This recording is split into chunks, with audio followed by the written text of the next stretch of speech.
யாருக்கும் தெரியுமா தெரியாதுன்னு தெரியல. எஸ்பிபி சார் மாரி அ காமெடி பண்ணவே முடியாது. ம்.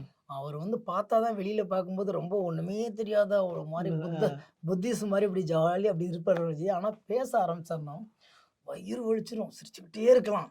ஆனா சில ஜோக்க வெளியிலயும் சொல்ல முடியாது.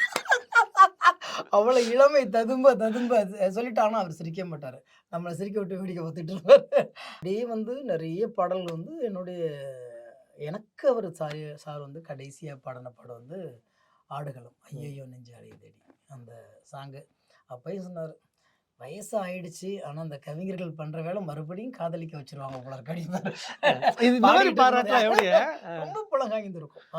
அது சொல்லுவாரு, "ஐயா கவிஞரை" அவரு வந்து அங்க பாடுற அந்த கூட்டத்துல நிக்கிறாரு. நாங்க இங்க நிக்கிறோம் நானும், அ வெற்றிமாறன் சாரும், இவரு ஜிவி சாரும். ஜிவி. சொல்றாரு, பாடி முடிச்சு, "இப்படியெல்லாம் எழுதுனா இந்த வயசுல நாங்க என்ன பண்றது?" அப்படி "சார்" அப்படின்னோன்னே, போங்க இந்த பாம்புலாம் உங்கள சும்மா விடாது" அப்படின்னு சொல்லிட்டு போனாரு. எப்படி நீங்க தஞ்சாவூர திட்டிட்டு இருந்தீங்களோ, அந்த மாரி இங்க. அத மறுபடியும் திருப்பி தர்ற அந்த அனுபவம். அ. ரொம்ப அழகான ஒரு அனுபவம். அவர்ட்ட அதை மீறி வந்து வேலை செய்றோமோ இல்லையோ, திறமையாளர்களை பாராட்டுகிற அந்த விதம்.